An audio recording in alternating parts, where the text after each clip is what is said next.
में पढ़ा Luke chapter 23 verse 39 से लेकर 43 में मिलता है। जो कुकर्मी वहां लटकाए गए थे उनमें से एक ने उसकी निंदा करके कहा, क्या तू मसीह नहीं? तो फिर अपने आप को और हमें बचा। इस वजह से सिद्धार्थ कर कहा, क्या तू परमेश्वर से भी डरता? तू भी तो वही दंड पा रहा है और हम तो न्याय अनुसार दंड पा रहे हैं, क्योंकि हम अपने कामों का ठीक फल पा रहे हैं, पर इसने कोई अनुचित काम नहीं किया। तब उसने कहा, हे यीशु, जब तू अपने राज्य में आए तो मुझे सुन लेना। उसने उससे कहा, मैं तुझसे सच कहता हूँ कि आज ही तू मेरे साथ स्वर्गलोक में होगा। प्रियो, इस समय यदि हम क्रूस के उस दृश्य को देखें जहां यीशु मसीह जो पाप से अज्ञात था, जिसमें पाप का एक अंश भी ना था, आज पूरी मानव जाति के उद्धार के लिए पाप बन गया और क्रूस की उस दर्दनाक मृत्यु को सहा और उसे उन दो कुकर्मियों के बीच में क्रूस पर रखा दिया। यहां वो दो कुकर्मी अपने पापों की सजा को पा रहे थे, जिसके लिए वो तैयार नहीं थे, लेकिन यीशु मसीह आज मेरे और आपके उद्धार के लिए क्रूस पर अपने आप को बलिदान कर दिया। क्रूस पर से बोला गया ये दूसरा वचन मैंने 3 विषयों में बांटा है, 3 सिचुएशन में और 3 विषयों में बांटा है। जिसका पहला विषय है यीशु की पहचान पर सवाल। ल्यूक चैप्टर 23 वर्स 39 में लिखा है, जो कुकर्मी वहां लटकाए गए थे उनमें से एक ने उसकी निंदा करके कहा, क्या तू मसीह नहीं? तो फिर अपने आप को और हमें बचा। यहां पर हम देखते हैं कि वो कुकर्मी यीशु की निंदा करता है, उसकी आइडेंटिटी पे सवाल करता है और ये कहते हुए कि क्या तू मसीह नहीं? वो कुकर्मी प्रभु यीशु मसीह को उलाहना देता है कि अपने उस अधिकार से जिससे वो प्रचार करता था, आज उन्हें बचा ले। यदि हम कुछ दिन पहले की घटना को देखें, जब यीशु मसीह यरूशलेम जाता है तो लोग उसके स्वागत के लिए अपने कपड़ों को बिछाते हैं, होशन्ना के नारे लगाते हैं, परंतु आज दृश्य बिल्कुल विपरीत है। आज वही भीड़ उसका ठट्ठा करती है, उसके मुंह पे मारती है और उसके पहचान पर सवाल उठाती है। ल्यूक चैप्टर 23 वर्स 35 से 38 में लिखा है, दोष पत्र भी लगाया, ये यहूदियों का राजा। जिस यीशु को 4 दिन पहले इज़राइल का राजा संबोधित किया था, आज उसी पर दोष पत्र लगाया जाता है।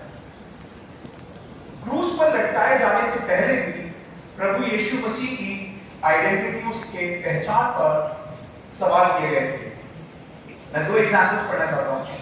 यदि हम मरकुस उसका 11 चैप्टर 47-48 वर्स में देखें, मरकुस 11 चैप्टर 47-48 में वहां इस प्रकार लिखा है, वह फिर यरूशलेम में आए और जब वह मंदिर में टहल रहा था तो प्रधान याजक और शास्त्री और पुण्य उसके पास आकर पूछने लगे, तू ये काम किस अधिकार से करता है और ये अधिकार तुझे किसने दिया है कि तू ये काम करे?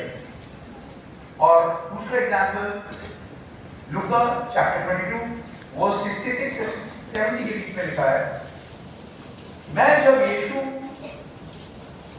यीशु को महासभा के सामने लाया गया, तब पुण्यों, प्रधान याजकों और शास्त्रियों ने उससे पूछा, यदि तू मसीह है तो हमसे कह दे, और क्या तू परमेश्वर का पुत्र है? यीशु ने उससे कहा, तुम आप ही तो कहते हो, क्योंकि मैं हूं। परमेश्वर का पुत्र जिसने इस संसार में मनुष्य के रूप धारण किया ताकि जगत के उद्धार के लिए उसे भेजा गया, जिस यीशु ने परमेश्वर के पुत्र होते हुए भी अपने आप को शून्य किया, और क्रूस की उस मृत्यु को सहा, आज उसकी पहचान पर सवाल उठ रहे हैं। आज उसका मजाक बनाया जा रहा है और आज उस पर दोष पत्र लगाया जा रहा है, क्योंकि जैसा यूहन्ना 1:10 में लिखा है वो पूरा होना है। यूहन्ना 1:10 में लिखा है कि वह जगत में था और जगत उसके द्वारा उत्पन्न हुआ और जगत ने उसे नहीं पहचाना। मेरा दूसरा विशेष वचन का है पश्चाताप और पापों की क्षमा की प्रार्थना। ल्यूक चैप्टर 23 वर्स 40 से 42 में इस प्रकार लिखा है कि इस पर दूसरे ने उसे डांट कर कहा, क्या तू परमेश्वर से भी नहीं डरता? तू भी तो वही दंड पा रहा है और हम तो न्याय अनुसार दंड पा रहे हैं, क्योंकि हम अपने कामों का ठीक फल पा रहे हैं, पर इसमें कोई अनुचित काम नहीं किया। तब उसने उसे कहा, हे यीशु, जब तू अपने राज्य में आए तो मेरी सुधि लेना। यहां पर हम देखते हैं कि जो दूसरा कुकर्मी है उसमें परमेश्वर का भय था, क्योंकि उसने पहले से कहा कि क्या तू परमेश्वर से भी नहीं डरता। इस कुकर्मी ने इस बात का निश्चय किया कि वो दोनों कुकर्मी न्याय अनुसार दंड पा रहे थे, क्योंकि उन्होंने अपने जीवन भर पाप किए और उसकी वो सही सजा पा रहे थे। इस व्यक्ति ने क्रूस पर से प्रभु यीशु मसीह से अनुरोध किया और प्रार्थना की कि जब अपने राज्य में आए तो इसकी स्तुति की। इस व्यक्ति ने क्रूस से अपने पूरे जीवन के अंतिम क्षणों में भी अपने पापों को ग्रहण किया, पश्चाताप किया और प्रभु यीशु मसीह से कहा कि तू मेरी स्तुति करना। प्रेरितों के काम उसके चैप्टर 3 वर्स 19 में लिखा है, इसलिए मन फिराओ और लौट आओ कि तुम्हारा पाप मिटाए जाए, जिससे प्रभु के सम्मुख से विश्रांति के दिन आए। इस कुकर्मी ने यीशु मसीह से वो इनाम पाया जो सबसे श्रेष्ठ है। रोमियो चैप्टर 6 वर्स 23 में लिखा है, रोमियो चैप्टर 6 वर्स 23, क्योंकि पाप की मजदूरी तो मृत्यु है, परंतु परमेश्वर का वरदान हमारे प्रभु यीशु मसीह के अनंत जीवन है। ये कुकर्मी अपने जीवन में बहुत से पाप कर चुका था और वो जानता था कि उसकी मृत्यु भी ऐसी दर्दनाक ही होगी। उसे अपने जीवन में बहुत बार अपमानित किया गया था। आज से पहले वरन इस क्रूस से पहले भी उसे घृणा की नजरों से देखा जाता था, परंतु इसने अपने विश्वास से और अपने गुनाहों की तौबा करते हुए यीशु मसीह से वो स्थान मांगा जहां कोई निंदा नहीं है और अपने लिए अनंत जीवन का वरदान मांगा जो उसे उसी घड़ी मिला। इस वचन से मेरा तीसरा विषय है, यीशु मसीह उद्धार करता है और हमें हर समय अपनाने के लिए तैयार रहता है। यूका चैप्टर 23 और वर्स 43 में लिखा है, उसने अर्थात यीशु मसीह ने उससे कहा, मैं तुझसे सच कहता हूं कि आज ही तू मेरे साथ स्वर्गलोक में होगा। जो आप पाप से अज्ञात था, जो आप शून्य बन गया, जो आप निंदा का पात्र बन गया, वो यीशु मसीह क्रूस पर से दूसरे कुकर्मी को आश्वासन दे रहा है कि वह आज ही उसके साथ स्वर्गलोक में होगा।